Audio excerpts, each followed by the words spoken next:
Why do you begin with fire and end in ashes? It lingers quietly in the corners of your mind, surfacing in those late hours when the world falls still and the noise within grows louder. You know the feeling, the spark of a new beginning, that surge of energy, the promise that this time will be different. You see the version of yourself that rises early, moves with purpose, lives in rhythm. You can feel it.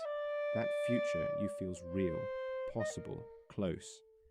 And yet somehow the fire fades, the excitement softens, the days slip through your hands, and you find yourself back where you started, wondering why it happened again. Inside you there's a quiet war, one part reaching forward, yearning to evolve, the other pulling back, afraid of change, of failure, and perhaps even of success. You live between these two selves, the one who wants to expand and the one who wants to disappear. Every day, without realizing it, you choose which one leads. The world calls it laziness or lack of willpower, but look closer. Behind every abandoned goal is an old bruise, a memory you didn't choose. Something inside whispers, why try when you'll only disappoint yourself again? And the moment you hear that voice, your mind retreats. This isn't weakness, it's psychology. The brain's purpose is survival, not greatness. It avoids pain more than it seeks meaning. Sometimes what you're building reminds your mind of old wounds, moments you weren't enough, weren't seen. Resistance is not random, it's emotional memory disguised as procrastination. You punish yourself for it, call yourself weak, wear guilt like skin, but guilt never builds. Shame never ignites. Scolding yourself for struggling is like yelling at a flower for not blooming fast enough. The truth, gentle yet piercing, is that you were never taught how to move for yourself. You were taught to obey, to fear mistakes, to chase approval. Motivation, to you, became a test of worth, not a reflection of curiosity. And to understand this architecture, you must return to where motivation was first born and first broken. Before you understood goals, your body already knew movement. You reached, crawled, walked, driven by something instinctive and alive. And slowly, quietly, that natural fire was shaped by how the people around you responded. Some children learn that applause equals love, that worth arrives with performance. They chase achievement like air, terrified of silence.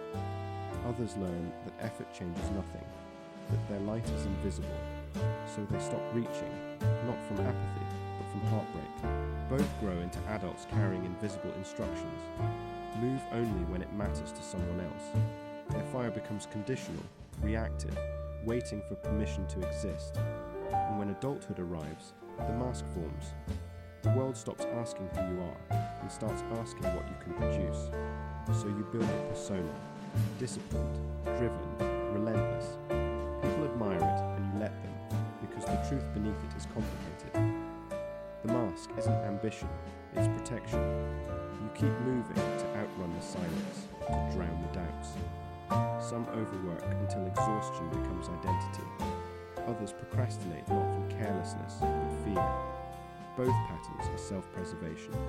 Neuroscience calls it protection. Psychology calls it avoidance coping.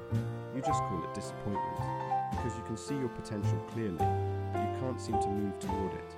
You chase goals not out of joy, but desperation, for relief from the voice that says you're not enough. Each success feels like oxygen that fades the moment you exhale.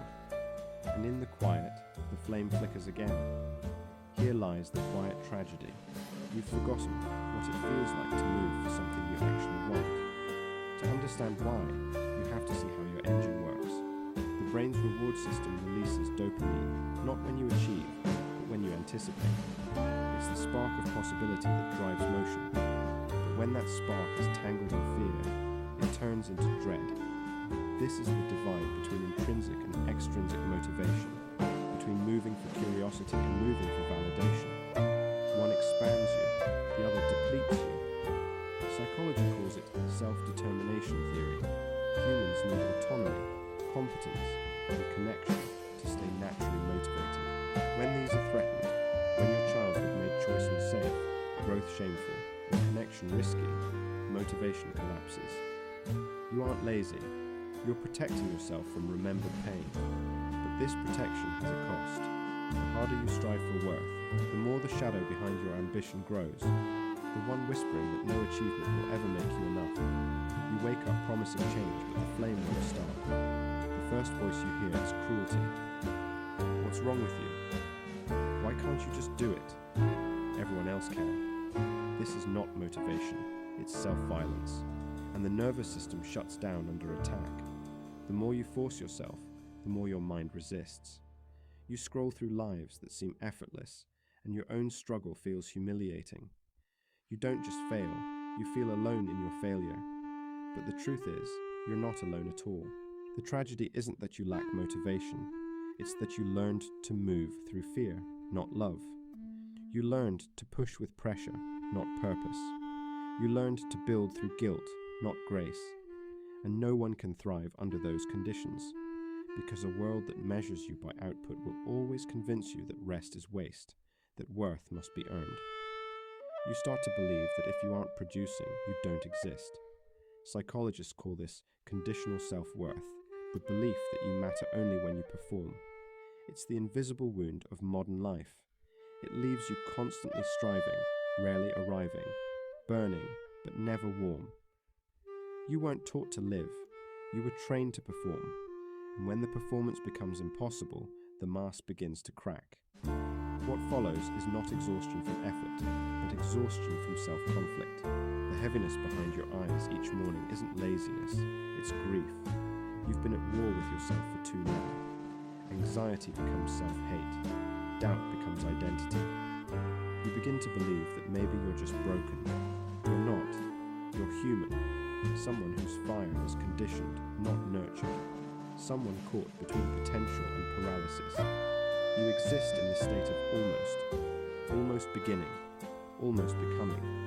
And the longer you stay there, the more you forget who you are. You move through life like a ghost, visible, functioning, but hollow. The suffering is silent because the world never taught you a gentler way. But there is one. Change doesn't come from force. It begins with compassion. You cannot bully yourself into becoming who you want to be. The nervous system only opens under safety. Speak to yourself the way you would to a child learning to walk, with patience, curiosity, care. Motivation is not a command, it's a relationship. Treat your fire like a small flame. Shield it, feed it, protect it. Start small, move gently. Repetition, not intensity, rebuilds trust. The brain learns through consistency, not drama.